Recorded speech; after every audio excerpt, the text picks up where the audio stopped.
The following is a presentation of the Belly Up Sports Media Network. The Toronto Maple Leafs are looking to end their 57-year Stanley Cup drought. Is this the year that they do it? I've got Toronto Maple Leafs fan in van, TML fan in van, Marty, joining me to talk some Leafs hockey. 1420 Sports Bar coming at you. Let's get into her.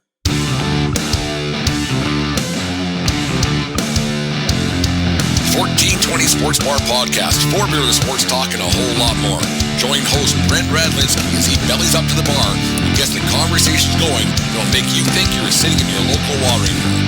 It's sports, beer, and shenanigans. So sit back, grab a few beers, and let's get into it. The 1420 Sports Bar Podcast, 4 beer of sports talk and a whole lot more. Today's show, as always, is brought to you by SeatGeek.com. The SeatGeek app. Use promo code 1420POD or 1240-SEAT at SeatGeek.com today and save yourself $20 on your first purchase. Remember, we are part of the Belly Up Media Network. Go to bellyupsports.com for all their great articles and other podcasts as well. Today, special guest joins us to talk some Toronto Maple Leafs. Every once in a while, you scroll through the Twitter machine, and sometimes you find somebody that piques your interest a little bit, and that's what happened with my next guest, Marty, with the TML fan in van. How you doing today, Marty?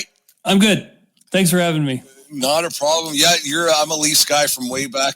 My cousin actually played for Leafs back in the 80s, so I was kind of born into it. I haven't been able to get out of it, and the Leafs are having a heck of a year, 15-7-2. They got a game tonight. Very winnable stretch of games right now, but tonight they got the Nashville Predators in town. Something that's going. There's a lot going right with this Leafs team, Marty. What's gone right so far for the Toronto Maple Leafs that you maybe didn't think was going to work out for them this year?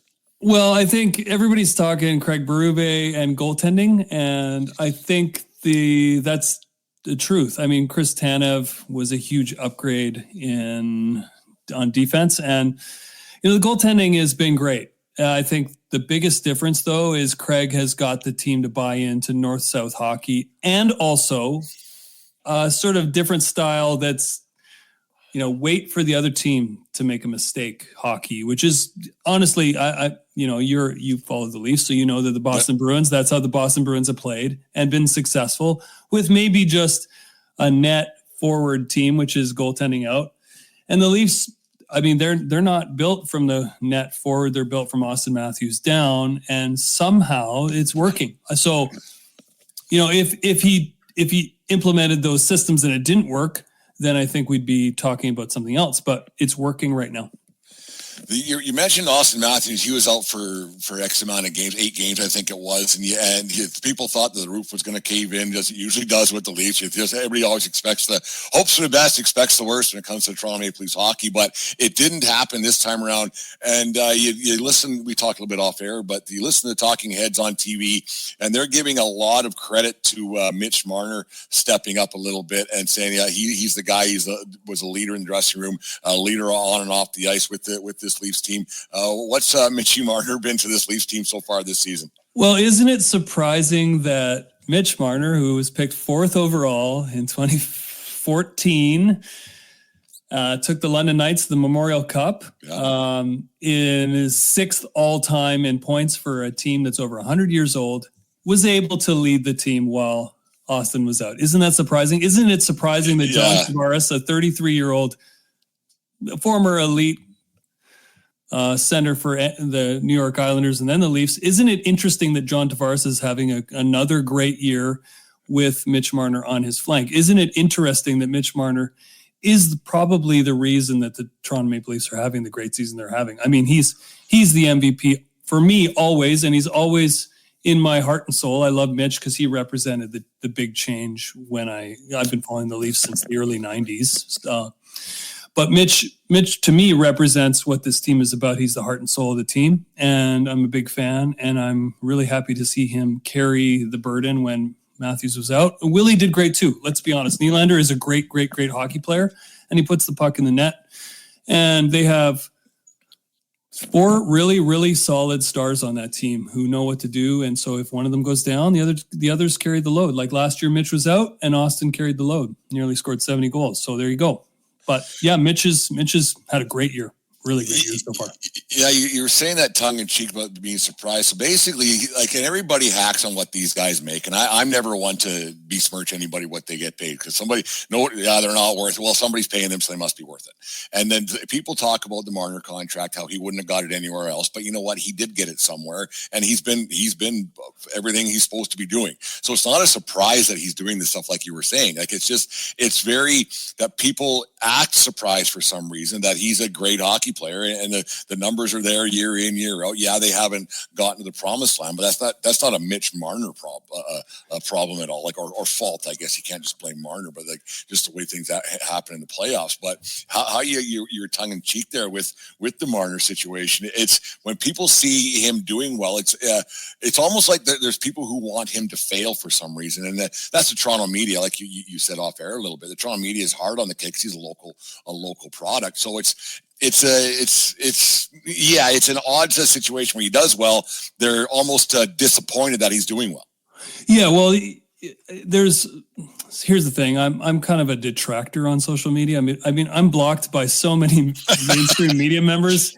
I'm having a hard time keeping track. But the thing with Mitch is that his camp is his problem, and everybody knows that. The media knows that. They get messages from his camp all the time, whether that be his agent or maybe his bodyguard or some other people, his wife, or these are rumors. These are just rumors. Don't quote me. His father hadn't done him very many favors over the years either, right? Of course. But that's well documented. But the thing about Mitch is he goes out there and plays hockey, and it's easy to be a fan of a player that plays like him. Like Quinn Hughes is in Vancouver, or Elias Pettersson is very similar. The local media is very similar on Elias Pettersson out here in Vancouver as the Toronto media is on Mitch. But one thing I'd say about when it comes to contracts, I view all hockey players as underpaid. If you compare baseball players, you compare football players, you compare basketball players. You're talking my language, yeah. Yeah.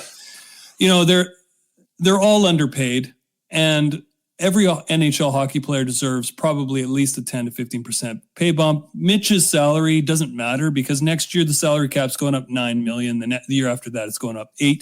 So Mitch's contract, he could get the max for the max, and I'd be fine with it. I'd be fine with keeping Mitch, because if you look at Ottawa, you look at Buffalo, you look at Detroit, you look at these teams in the East who are still flailing in the wind trying to make the playoffs. Well, the Leafs have made the playoffs every year since Mitch was on the team, and that's because they have Mitch on the team. Because when Austin goes down, guess what? Mitch is there. When Mitch goes down, Austin's there. You need talent to win, and we got the talent. So why complain about it? Why bitch about the contract? Just be happy we're in the dance, for crying out loud. Yeah, they do make it look easy in the regular season. They're in a really good stretch right now. Like I said earlier, they have a chance to win some hockey games right now and put some and try to get some distance. I mean, they're first in the East. They've got a couple games in hand on Florida right now, and it's such a, like, once you do get the playoffs, it's winning's hard no matter what level. I think the Stanley Cup is the hardest thing to win, because you got to win 4 games four times, and that's tough. And the Leafs have to go through Tampa or go through Florida or go through Boston, and it's tough to do.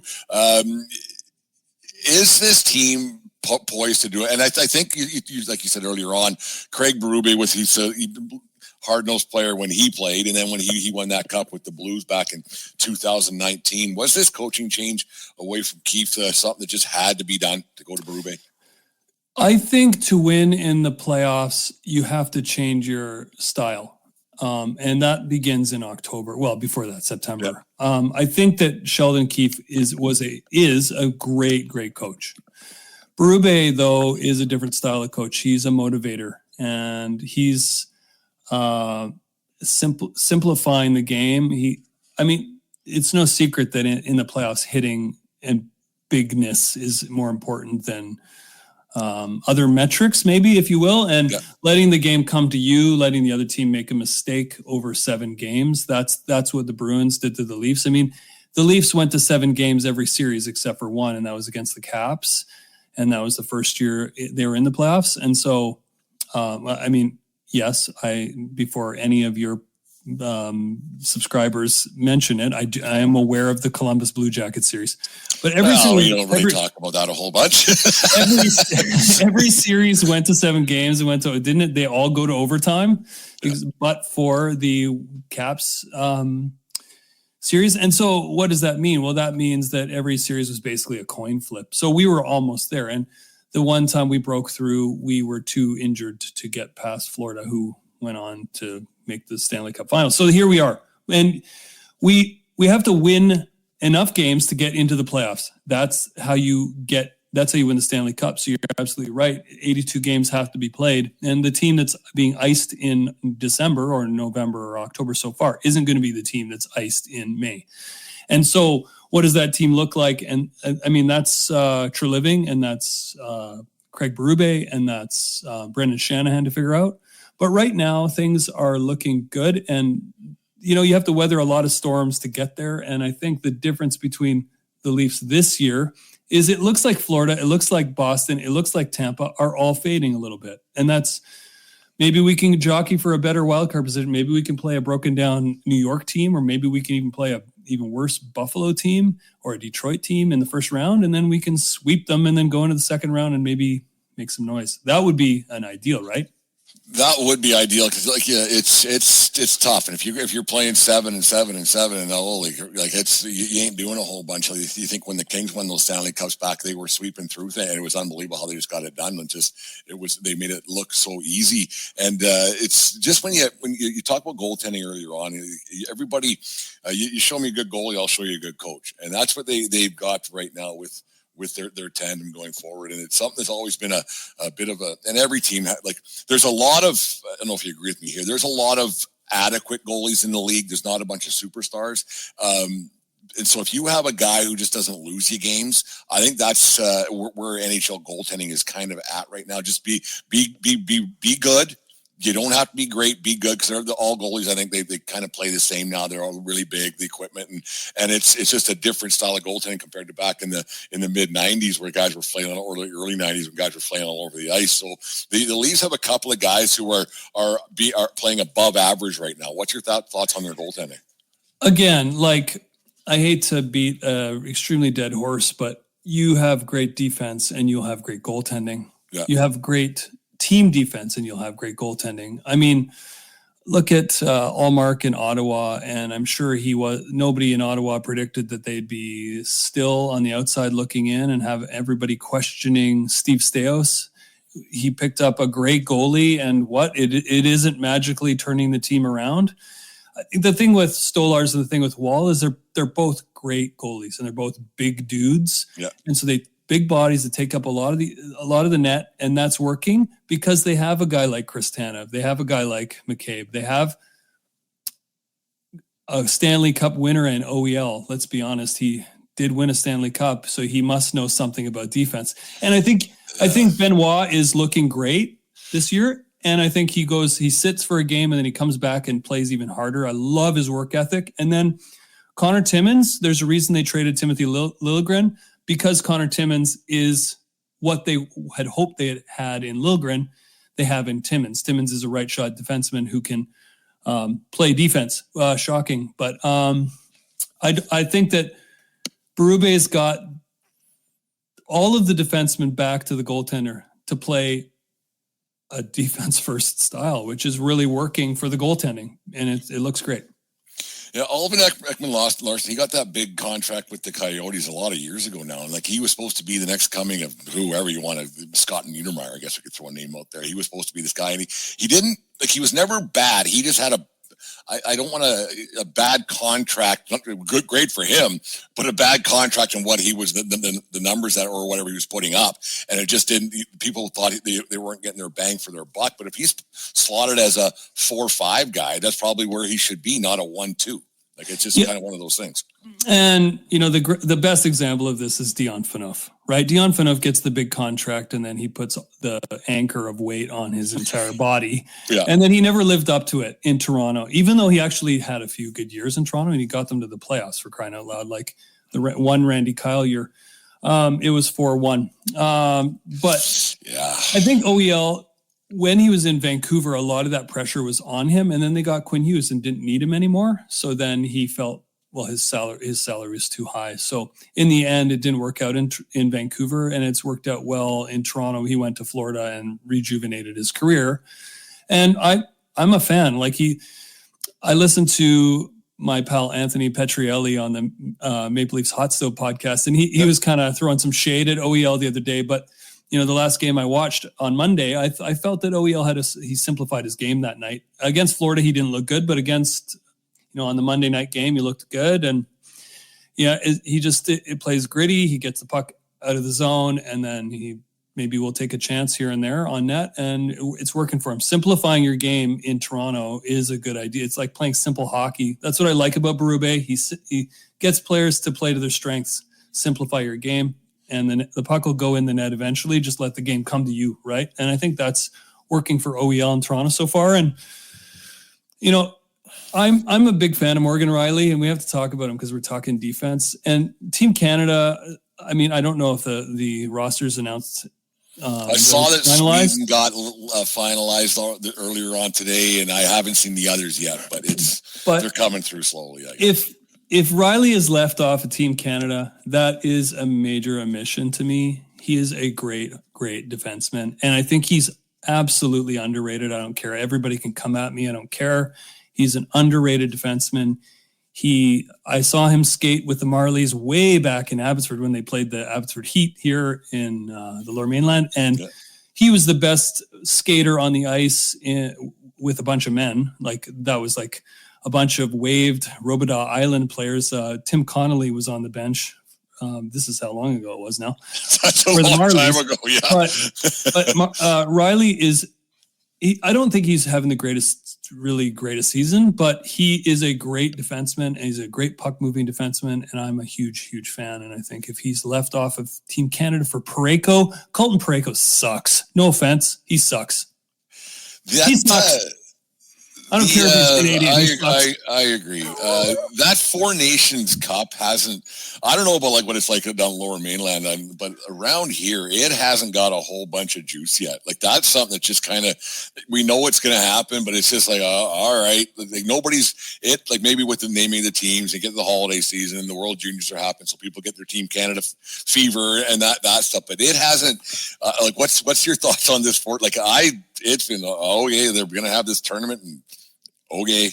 They should have it in the summer. It's a joke. I think that they did a few years ago, not a few years ago, like a decade ago, and it was in like September. And that was interesting to me. Like when they had the Young Stars team and they had a few different, Yeah, I think they should. The NHL is just like, I'm a critic of Gary Bettman, as you probably could tell. I think that he is out of touch. I think the NHL is out of touch.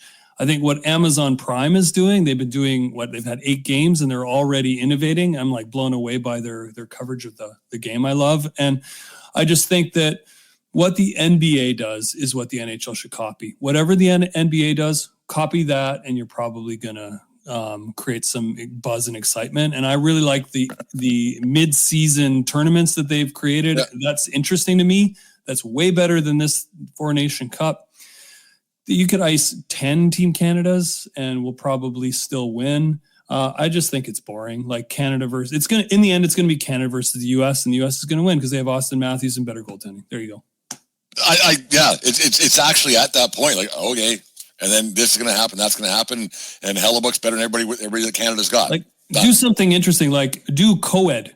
Here, there's something interesting. Do co-ed Team Canada, co-ed America, co-ed Sweden, co-ed Finland. There's something interesting. Well, then that pushes the women's league, right? So exactly. That's not the worst idea at all. That's some groundbreaking stuff here in the 1420 podcast on a Wednesday afternoon. The NHL is so boring. Like, come up with something new and interesting, and I think more people would talk about it. I just think that the Four Nations Cup, like, let's be honest, there's a lot of great Russian hockey players.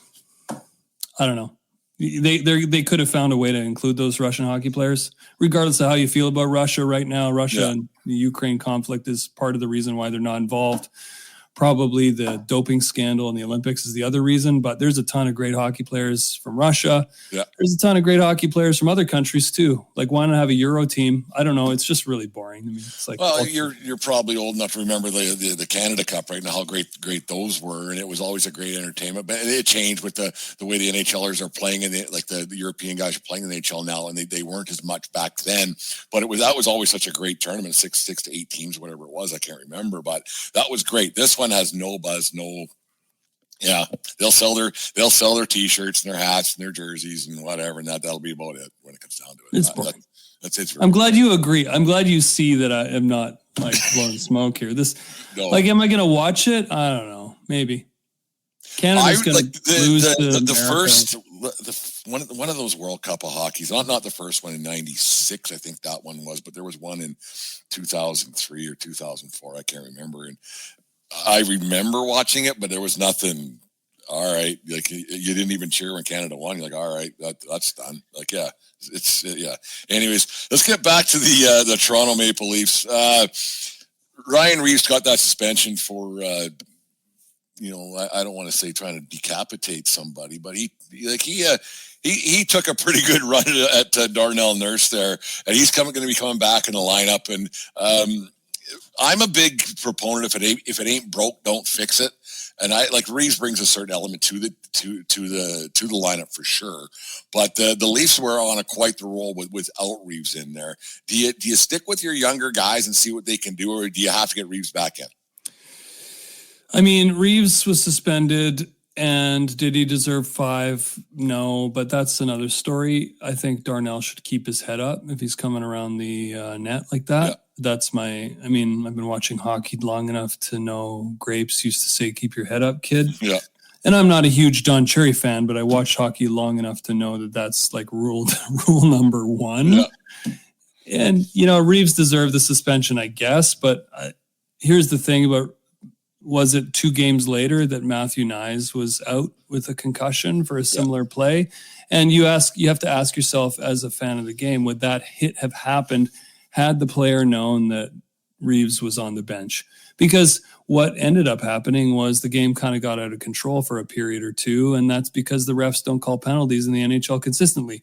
So I think Reaves, like classic old school hockey, you put Reaves on the bench and then the shit doesn't happen. Yep. So he's not going to play more than 7 minutes. He's not great at skating, but he can still lay a huge hit, and he's fairly, his numbers are okay. I think that a lot of people are going to say, well, is he necessary in 2024? I think he is. I still think he is, sadly. And I still think that has an element to it. The little tap on the laces. Hey,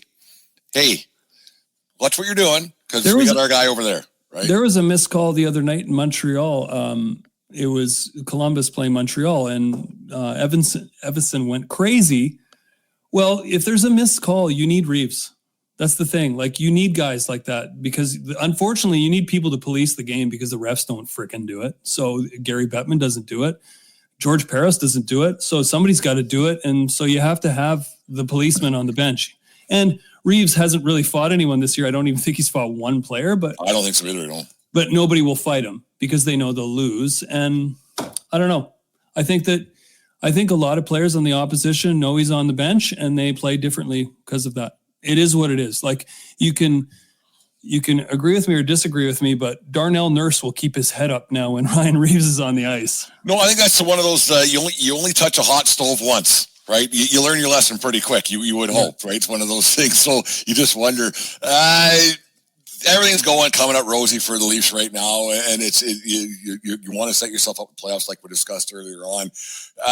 For this team to be successful, you want to be able to, and you hate to give up a pat in the back for what Vegas has been doing to get guys in the injured reserve and however they've manipulated the cap, but having a guy like, and I don't really know the ins and outs of what Matthews his injury was. It's none of my business.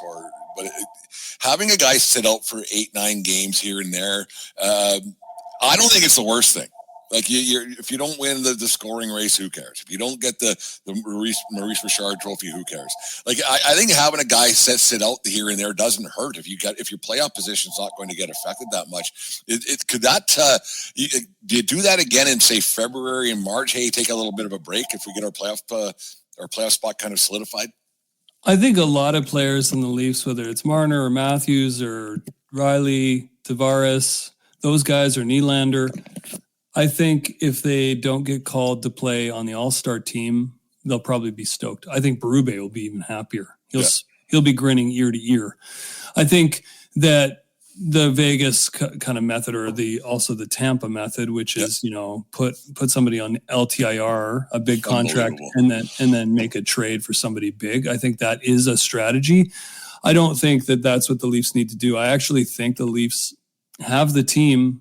They're probably going to make a couple minor little moves at the deadline, but because I think Fraser Minton is the answer. I watch him and I think, if they manage, he's decent. And if they manage him appropriately, which is, you don't play him every game, you use the carrot and the stick appropriately with him. I think you've got a player that can be your 3C, and that was the plan all along. I think that was the plan last year, but he ran out of steam. I think that was the plan at camp, but he got injured. But now he's here and he's got 5 points in 6 games or whatever it's been. And I don't know. I think, let's see what we have. Let's manage injuries well, and let's rotate some players in and out. Hakanpää in and out, Riley in and out, whoever it happens to be. They're really being careful with McCabe for good reason. Matthews in and out if they need to. I think that's just smart management of a team. We don't need to play in April. We don't need to play our top dogs in the last 5 games. Let's not go for the Rocket. Let's not go for the Hart. Let's go for the Cup. I think Matthews has basically insinuated that I'm done with personal trophies. I just want to win the Cup now. And, I do give McDavid credit last year. I think he put the entire team on his back and he got them to the Stanley Cup final. And that's a hell of an accomplishment for a team that, in my opinion, isn't well balanced. But McDavid is objectively the greatest hockey player I've ever seen. But Matthews is just a hair behind him. And I think that Matthews wants to be in the finals. And to get to the Stanley Cup final in Toronto, they're going to build statues for Austin Matthews if he even gets to the Eastern Conference final, because you and I both know that Doug Gilmour didn't go past Game 7 of the Eastern Conference final. And he has a statue out front of Scotiabank Arena, as does Wendell Clark. And if Mitch and Austin go all the way to the Stanley Cup finals, it'll be pretty hard for the detractors to not argue with me online when I say over and over, well, Mitch got to the Stanley Cup final, but your pal Wendell didn't. And neither did Dougie. And so I think that that's what they want now. They just want to go all the way. And if they do, I think the streets of Toronto will be paved with gold for a bunch of months. It'll make the Raptors celebration look like a backyard birthday party. I think that it would be fantastic for hockey if the Leafs could win the Cup. And I think that that's what Shanahan wants. And I think that I trust Berube's sort of style right now. He's really focusing on, keeping the team playing for each other. And, on this topic, I got to say the Johnny Gaudreau story is tragic, very tragic. But, all hockey players have been stars. Okay. So what is the difference between the Columbus Blue Jackets this year without Johnny Gaudreau and a team like Detroit or Montreal or Ottawa, who objectively have probably a better team on paper? Well, the difference is these guys are all playing for each other in Columbus, and I respect that immensely. And I think Craig Berube's style tends to bring people together. That's what happened in St. Louis. He brought a team that was last place to the Stanley Cup final, and they won. So I think he's players everywhere have said this about him, that they'll run through the wall for the guy. And I think it's working in Toronto. You look at Mitch in interviews and he looks ultra focused and he looks ultra pissed off. And guess what? He's playing really well. Austin is the captain now. I think that's really worked. John is playing really well with Mitch on his wing. That's really working. Simple, tiny, obvious tweaks are working right now. And let's go all the way, baby. Like you say they're build statues for these guys. If they can manage to win one, they're going to be naming schools after those boys. Like right across, not just Toronto, the GTA, right across Ontario. They'll be naming schools. They'll change the name of the province. Everything. It'll be great. And said it here before on the show is that nothing brings two people together like dislike of a third. And that's what the Toronto Maple Leafs are. And when the Leafs are rolling and the Leafs are hot and the Leafs can, like back in the Gilmore days, like you alluded to, everybody was watching. Not everybody was cheering for the Leafs, but everybody was watching because people wanted to see the Leafs not succeed. A lot did because a lot more Leafs fans came out of the woodworks back then. And every year when the Leafs are doing well, people watch. It's the same thing with the Yankees. It's the same kind of a situation there. That if the Leafs can find a way to get to the finals, the ratings will be through the roof. Not everybody cheering for them, but there'll be a lot of people definitely watching, and it'd be great. I think it'd be great for hockey right across the board. Like it really would be. You're absolutely right, and I think that the Amazon Prime Monday night, it's no secret that there's a reason why the Leafs are on those Monday nights right now a lot. Yeah. Because they're the biggest game in town. I tell my partner they're the Taylor Swift of hockey teams, because you go and you try to buy Lululemon apparel for the Leafs, it's all sold out. Everybody else, you can buy any size you want. Yeah. But the Leafs is all sold out because they're the biggest game in town, and I'm not a fan of them because they're the big game in town. I'm an old Northern Ontario boy, but now living out on the West Coast. But they're easy to cheer for, and you can look at them differently being out here on the West Coast. Like I'm sure you kind of look at the media in Toronto and you're like, why are they covering them that way? Why is this how it is? No, I get it. Yeah, it's interesting. So I think that the media pressure has always been really, really tough to wade through in Toronto. It's tough in New York. It's tough. It was tough for the Chicago Cubs, and they were able to break through. And the Dallas Cowboys is really hard for them. But if Toronto can win, I think the game of hockey is better for it because, everybody makes more money, man. More eyeballs on anything. Do you, my wife flew out to your neck of the woods this morning for the Taylor Swift show. I think she's going on Friday. Has Swiftie fever swept through your veins yet? Oh yeah, I'm looking at tickets, trying to see if I can get tickets for my 9-year-old. If I can, that'd be great. If I can get them up for under 1,000, which is going to be almost impossible. But yeah, my brother's coming to town, and his wife and his daughter are going, and yeah, we're going to celebrate with them. We're going to celebrate Christmas actually with them because we won't get to see them at the Christmas break. But yeah, no, Taylor Swift got something fever here. Yeah, it's unreal. Like my wife got her seats back in, I think it was May, on like some Facebook group or something, and she got them for face value, and what she could resell them for. I'm like, holy. Maybe you can pay off your mortgage. You can pay off a lot of stuff. I was like, holy cow. We can go to the Leafs once. I couldn't believe, I was just like, because she got club seats. Holy moly, what they're reselling.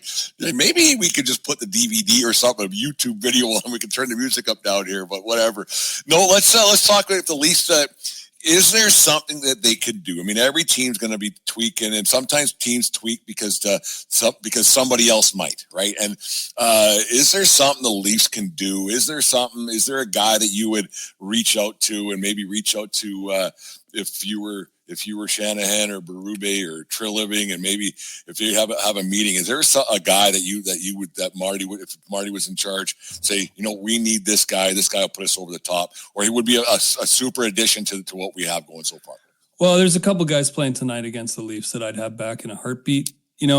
Ryan O'Reilly, he is a winner. He's a Craig Berube guy. And he didn't like our previous coach, and that's why he didn't sign in Toronto. But I think he would waive to go back to Toronto. It would cost a lot, so I don't know if the cost would be worth it. But I'd have him back, and I'd have Luke back in a second. I don't know if Luke would come because he moved to Nashville with his family. He's got a young family, but Ryan O'Reilly would be fantastic. That'd be a great choice for me. But let's go all in. Let's go real big. Let's get somebody who can score goals and that can skate real fast, and that's who I would go for. I don't know who those players are off the top of my head. Maybe some players in Seattle, maybe some players in Columbus, maybe some players in Calgary. Maybe there's a center in Calgary we could get. He used to play for the Leafs, but I don't know if we'll get that kind of player. But and I don't think adding depth around the margins is going to work this time. I think we need to go in big for one guy, and that guy could be a guy like Ryan O'Reilly. It could be a guy like Nazem Kadri too, though. I'd rather see it now rather than later, because a lot of those deadline moves don't really work. I get something, get the guy into the system now and get it rolling, and prospects and picks and whatever, because I don't want to say the window's closing. You always hear about that, but do it now and get it done and say, let's do this. If we're going to do it, enough screwing around. Let's get this thing and see what we can do, because we're going to run out of years before you know it. Because, I mean, these guys, like this core group's been together for a number of years now. And so how many more years do you got? Right. And that's the kicker. So you got to go for it. Prediction time. Is this the year, Marty, that they finally get it done? Like, is this the year? 67, you hear about it, blah, blah, blah. Haven't done it in my lifetime. Is this the one that you might, like, you feel on December the 4th, 2024? Is this the one you're thinking 6 months down the road that they got a shot? I think in the current NHL, any team that makes the playoffs in the East has a chance, except for the wild card, has a chance to go deep. I'm going to predict the Eastern Conference Finals, but I'm not going to go beyond that. I think rewinding to your previous question, here we go. Here's a player, Trevor Zegras. He needs a little bit of a reboot. He does. Or Troy. He's kind of like Zegras. He came out of college hockey, went right after World Juniors that year to Anaheim, and he's skilled, talented, but he's kind of lost in Neverland out there, doing not much. He could use a reboot. There's no way he lost all that skill and talent. He just he's just in limbo land. That wouldn't be a bad pickup, and I don't think it would cost you a ton. I think a winger that can score for the Leafs. I think Taylor Hall's not a bad choice either. I think Taylor Hall would cost a lot less, but I think a scoring winger to complement, ideally a left winger. Push Bobby McMahon down to the third line, and then we got pretty good third line with Fraser Minten, Bobby McMahon, maybe Yarncroke can play. And I think that would be a great addition. But is this our year? You look at Florida, they're not having a great season compared to last year. You look at Tampa, they're not having a great season compared to last year. They're beatable. Boston's beatable, really beatable. Washington, who cares? Because we're not going to play them till the second round, if we play them at all. So that leaves New York, and are New York going to fall out of contention? Hopefully, because then we could play either Buffalo or Ottawa. And, I would love to see, wouldn't you love to see Ottawa, Toronto, Battle of Ontario, just like the old days, Toronto sweeping them? Wouldn't you love to see that? That would be great to see. Here we go. I'll give former Leaf Travis Green one game. They win one game at home. It goes Toronto wins game 1, Ottawa wins game 2, Toronto goes the distance and goes into the second round. That would be wonderful. Ottawa's just irrelevant. Like, they're just there. Right? It's just one. Yeah. Well, I think Toronto be good one day, but that isn't today. No, they're not. And the Rangers, they're struggling, and things seem to be going from bad to worse daily with that team. And Boston's right for the picking for sure. And Perfect. So I think that the Leafs have a definite shot. Just every team's got to stay healthy, and we know all the ins and outs of it. But I think the Leafs, they're just as good as anybody, or better than they're better than most. They're better than most. This is a year where I think in the East things look like they could get to the Eastern Conference Final. And if they can get to Game 7, it's a coin toss, right? And Edmonton did it last year, so why not this year for the Leafs? Almost being down 3-0 too somehow, yeah. So I tell my buddies out here in Vancouver that it would really, really be fantastic to see the Leafs crush the Canucks in the Stanley Cup Final. I agree. Then watch the city burn down again. It Leafs in 6, baby. Let's go. That would be great. You've been a Leaf fan for a long time, Northern Ontario boy. Who's your favorite of all time? Who's your favorite Toronto Maple Leaf of all time? Well, it's got to be Mitch, but I think second is probably Sundin, right? I met Sundin years ago at a friend's gig, and he's super nice guy. He's huge. And he spent a minute with me, just a fan of music and hockey, and it was great to meet him. And I was always a fan of Matt's, and I also really liked Cujo and Belfour and Darcy Tucker, and That crew was they didn't accomplish much, but that crew was fun to watch. Like I love Tucker, the way he would just full of grit no matter what, and always have a snarl on his face the way he played. And the game has changed a lot compared to what it was back then. But having a guy like Tucker, if you had a little more skill onto that, to have a guy like that on your team, that wouldn't hurt it. Every team be begging for a guy like that. That'd be a $9-10 million play nowadays. Well, Darcy Tucker isn't really any different than Tom Wilson. I think Wilson's more talented, but Darcy Tucker was a pretty good player. It's too bad they had to trade Mike Johnson for him, because I really liked Mike Johnson. But I think, Pat Quinn's Leafs, they succeeded a lot more consistently than the 93 series. Like 93 was a big deal because nobody expected them to do what they did. But rookie goaltender with Potvin and totally. I think that Quinn, I have to say I'm a huge fan of Pat Quinn. I was a fan of him in Toronto. I was a fan of him in Vancouver. And I was a fan of him as a person. I've heard lots of stories from lots of people who knew him personally out here in Vancouver. I've spoken to some people who work for the Leafs who knew him really well. And I think, those kind of characters are missing in this game a little bit, but they're not. There's guys like Berube, who's kind of like a Pat Quinn in a way. But I think of Pat and his family, just wonderful, wonderful individuals. So I was always a fan of him. And, it's great to see Craig coaching his team that he played for, and he wore number 16, Darcy Tucker's number 16. So there you go. Let's go. Go Leafs go, baby. Go Leafs go. And Marty, this is a lot of fun. Thank you for doing this, and keep up the good work on the Twitter machine, because you're very opinionated, which I quite enjoy. Starting when I saw your stuff the other night, I got a little bit of a kick out of a lot of it. That's why I reached out to, because it was good. Because a lot of my stuff is a joke, but I do hold the media to account. That's why people like Craig Button block me, because I call them out on their bullshit. And there are really good analysts in hockey. Justin Bourne is a great analyst. He blocked me, but anyway, he's great. And but I got to shout out my buddies at Maple Leaf Hot Stove. They're a great read. Everybody should always read them. They're one of the best in the business, if not the best in the business for blogs. I've been following them since 2008, and I'm stoked to be on this podcast with you. Talk Leafs. I'm happy to come back anytime.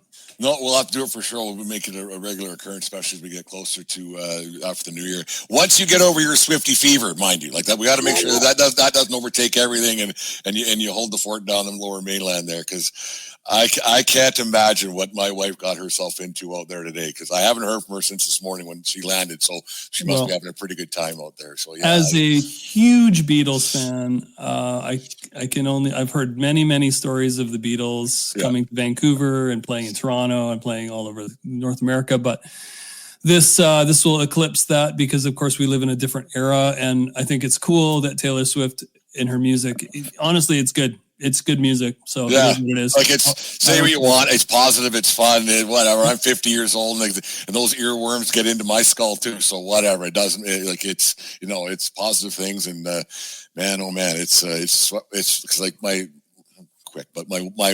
wife's friend from Medicine Hat, she came here, and then they went up this morning, and I was like, what are you guys going to do when this is all over on Sunday? They're like, I don't know, because she watches every show. I'm like, what are you guys going to do? Yeah, I don't know. Guess they'll become a hockey fan. Well, you have that huge letdown after a big concert, right? I mean, when I was a kid, I went to one of the big concerts I went to was the Red Hot Chili Peppers in '97, and I saw them again a couple years later. Saw Pearl Jam in Seattle, and I came out to Toronto. I went to Virgin Fest, saw a bunch of my favorite bands, including Oasis, on their last tour, and you feel that letdown the next day, and people are going to feel that. But the great thing with music is that it connects us all. And, Taylor is a big Leafs fan. She wore a Leafs jersey at Scotiabank when she played there. So go Leafs go, and go Taylor Swift go. There we go. No, Marty, it was a lot of fun. We'll do it again. Thanks for coming on. And we'll get going and talk some more Leafs, and hopefully they can win a Stanley Cup for us aging Leafs fans for sure. Well, let's start with Nashville tonight. Let's go. There you go. Marty, thanks for doing this. We'll talk to you again very soon. Cheers, man.